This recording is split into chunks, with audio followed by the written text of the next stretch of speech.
Tripathi, use your brain Sudhakar అన్నావు, పనికి మాలిన వెధవల్ని పంపుదామని అన్నావు. ఇప్పుడు ఆ పంపినాడి వల్ల మనకు పని లేకుండా పోయేటట్టుగా ఉంది. ఒక్కడే కదా, ఒక్కడితో ఆగకపోతే వీని ఇన్స్పిరేషన్గా తీసుకుని మిగతా లెక్చరర్స్ కూడా మొదలు పెడితే 10th పేజీలో వీడి గురించి వచ్చిన ఆర్టికల్ మొదటి పేజీకి పాకితే మనం మొదటి పేజీలో ఇచ్చే యాడ్ని ఎవ్వరు చూడరు. బతకలేని పడి పొంతులని పోగేసి వ్యాపారం మొదలుపెట్టిందే నేను. ఆఫ్టర్ ఆల్ ఒకడు దాన్ని పెకిలించడానికి ట్రై చేస్తే చూస్తూ ఊరుకుంటానా? But after all junior lecturer పీకే. కాంట్రాక్ట్ ఇష్యూస్ అనేసేనా 6 months ముందే నోటీస్ ఇవ్వాలి. అంత టైం వాడికిస్తే నాకు రిస్క్. అందుకోసం గవర్నమెంట్ రిస్క్లో పడేయమంటావా? అపోజిషన్ వాళ్ళు ఏకేస్తారు, సీఎం ఒప్పుకోడు.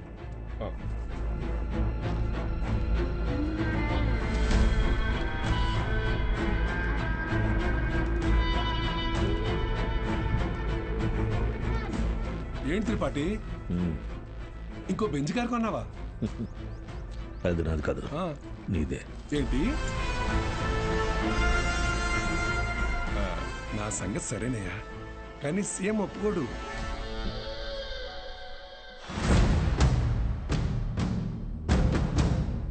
యో, నారాయణ స్వామి ఎందుకు వస్తున్నాడు?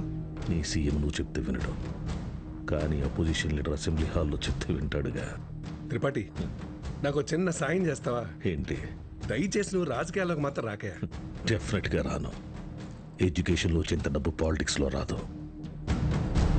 రాష్ట్రంలో నిరుద్యోగ సమస్య రోజు రోజుకి పెరిగిపోతోంది అధ్యక్ష. దీనికి ప్రధాన కారణం ప్రైవేటీకరణ అధ్యక్ష. రోడ్డు కాంట్రాక్టర్లు, రైల్వే కాంట్రాక్టర్లు ఇప్పుడు కొత్తగా గవర్నమెంట్ జూనియర్ కాలేజీలు నడపలేక ఇప్పుడు వాటిని కూడా ప్రైవేటీకరణ చేసేసారు. ప్రెసిడెంట్ గారు మీ ఇంటి దగ్గర పాలు పోయొద్దన్నారండి. కావాలంటే కేంద్రానికి వచ్చి డబ్బులు కట్టి పాలు కొనుక్కోండి, ఏమనుకోద్దు సార్. ఎంప్లాయ్మెంట్ ఎక్స్చేంజ్ దగ్గర లెక్చరర్ల పోస్టుల కోసం దరఖాస్తు చేసుకున్న నా నిరుద్యోగ సోదరులకు ఏం సమాధానం చెప్తుంది ప్రభుత్వం?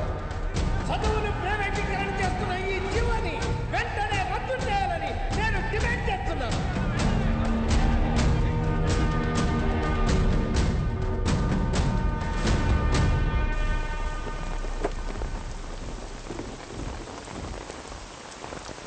లోపలికి వెళ్ళి కీ ఇచ్చేసి రేపటి నుంచి నువ్వు పనిలోకి రా.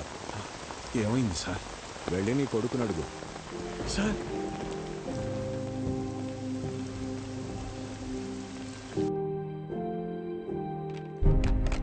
పోయిన సంవత్సరం కొన్ని అధికారిక అవకతవకల వల్ల గవర్నమెంట్ కాలేజీ లెక్చరర్స్ నియామకం ఆలస్యమైంది. ఆ లెక్చరర్స్ కొరతని ప్రైవేట్ కాలేజీలు భర్తీ చేసి ఒక కొత్త వారధికి నాంది పలికాయి. కానీ ఇప్పుడు పరిస్థితి మారింది. ఇటీవల జరిగిన ఇంటర్వ్యూస్లో 500 మంది లెక్చరర్స్ సెలెక్ట్ అయ్యారు. కానీ పోస్టింగ్స్లో ఇంకా అస్పష్టత నెలకొంది. దీనికి కారణం గవర్నమెంట్ కాలేజీలు మొత్తం ప్రైవేట్ కాలేజీల ఆధీనంలో ఉండటమే. ఒక సదుద్దేశంతో తలపెట్టిన కార్యం నిరుద్యోగానికి కారణమవుతుంది. అందుకే ప్రైవేట్ కాలేజీలతో ఆనాడు ఏర్పాటు చేసిన ఎంఓయు రద్దు చేస్తూ జీవోని ఇమ్మీడియట్గా రివోక్ చేస్తున్నారు. సో గవర్నమెంట్ కాలేజెస్లో ఉన్న ప్రైవేట్ కాలేజ్ లెక్చరర్స్ తిరిగి వాళ్ళ కాలేజీలకు వెళ్ళిపోవాలని ఆదేశాలు జారీ చేస్తున్నారు. ఏం దిగులు పడుకు బాబు, అన్నీ సర్దుకుంటాయి. మీనాక్షి వాళ్ళ నాన్నగారి ఆప్తికానికి కాశీకి వస్తానని మొక్కున్నాను బాబు, అందుకే ఈ హడావుడి ప్రయాణం.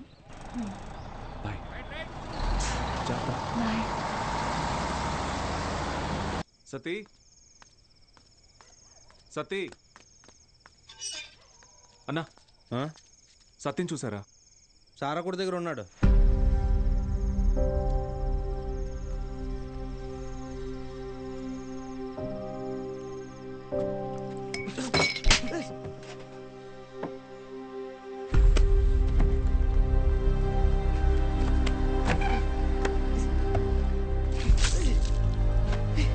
తుడుచుకో.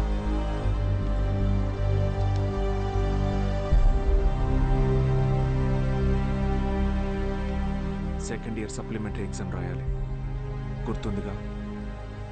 నేనేం చెప్తే అది చేయాలి.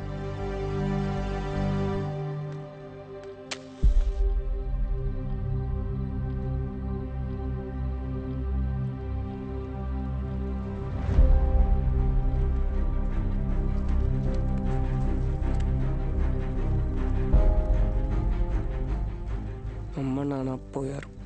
ఇప్పుడు నువ్వు వెళ్ళిపోతున్నావు. ఇంకెవరికోసం రాయాలి?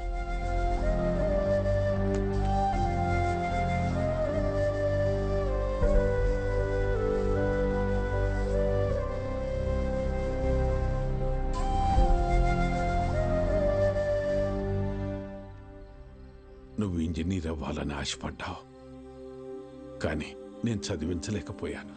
నన్ను క్షమించరా. ఎందుకు ఇప్పుడు ఓడిపోయాను? నీ వల్ల అక్కడ ఒక్క స్టూడెంట్ ప్రయోజకుడైనా నేను గెలిచినట్టు భావిస్తాను. వాళ్ళ అమ్మా నాన్న ఆనందం వెనక నా కొడుకున్నాడని గర్వపడతాను. ఇప్పుడు ఏమైందని? ఎందుకు జరిగిపోయింది దాని గురించి బాధపడుతున్నావు? రే, అడిగింది కొనివ్వకపోతే ఆ పిల్లలు ఒక్కరోజే ఏడుస్తారు. కానీ వాళ్ళ అమ్మా నాన్న కొనివ్వలేని పరిస్థితి ఉన్నంతకాలం ఏడుస్తూనే ఉంటారు. నా ఏడుపు నీకు అర్థం కాదులే.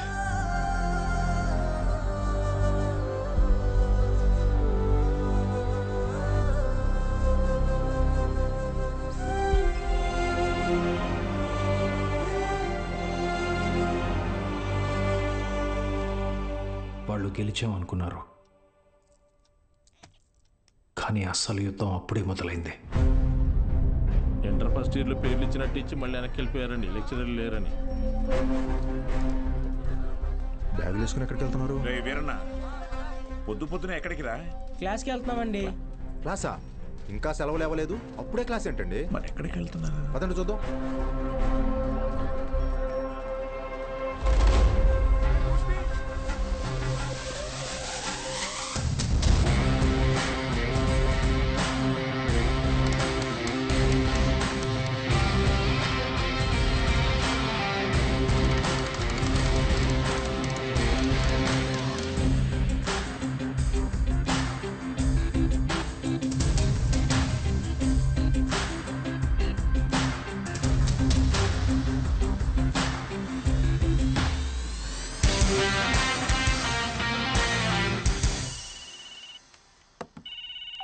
హలో బావా, ఆ మ్యాక్స్ గార్డ్ ఇంకా ఊళ్ళోనే ఉన్నాడు.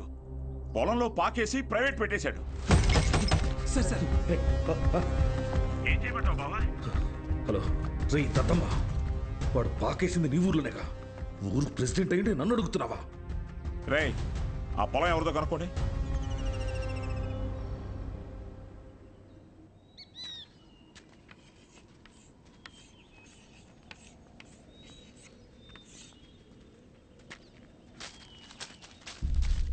ఏం పంతులు, బాగున్నావా?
చేసిన చాలు స్టేషన్ పదా.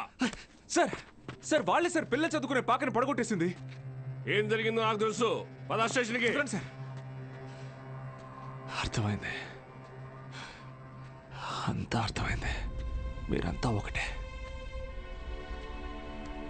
ఇంట్లో వాగుతున్నావు? ఎంత కమ్ముడిపోయావు? ఏంట్రా ఎంత కమ్ముడిపోయావు?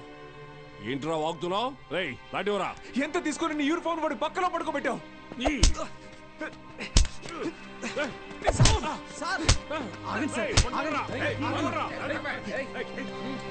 పోలీసు మీద చేంజ్ చేసుకుంటావా? నిన్ను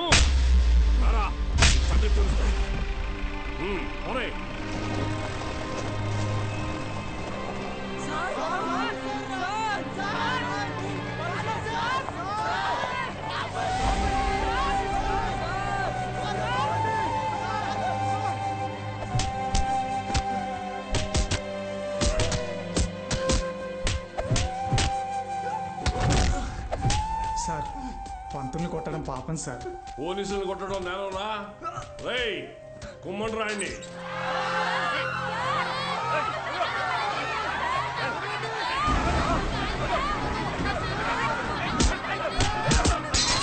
అయ్యా ప్రెసిడెంట్ గారు, మన బాలు సార్ని పోలీసులు అరెస్ట్ చేశారు. మీరు కొంచెం. మన బాలు సారా? ఏంటండి బాగా క్లోజ్ అయిపోయినట్టున్నారు? అది కాదు, కారణం లేకుండా కొట్టడానికి పోలీసు వాళ్ళకి ఏమైనా పిచ్చా? వాడు మన సుబ్బయ్య పొలాన్ని ఆక్రమించాడు. సుబ్బయ్య కేసు పెట్టాడు, వాళ్ళు అరెస్ట్ చేశారు. అబద్ధం. పిల్లలకి చదువు చెప్పడానికి సుబ్బయ్యని అడిగి ఆ స్థలంలో పాక వేశారు. చెప్పరా? చెప్పరా? మీకు ఫోను. ఎవరు? ఎస్ఐ గారు. హలో సార్, ఇక్కడ స్టేషన్ ముందు కాలేజీ పిల్లలు గొడవ చేస్తున్నారు సార్. 4 తగిలించండి, వాళ్లే పోతారు. వాళ్ళల్లో మీ అమ్మాయి కూడా ఉంది. ఏంటి?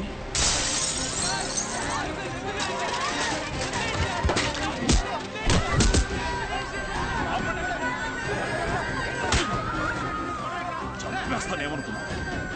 ఆపండి, ఆపండి! నోరు మూసుకుని మీ అమ్మా బాబులతో ఇంటికి పండి.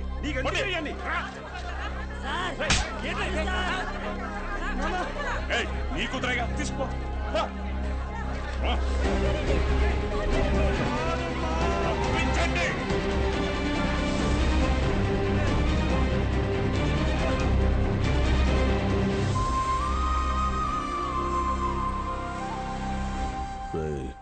వాడిని జైల్లో వేసి గాంధీని చేయకండి.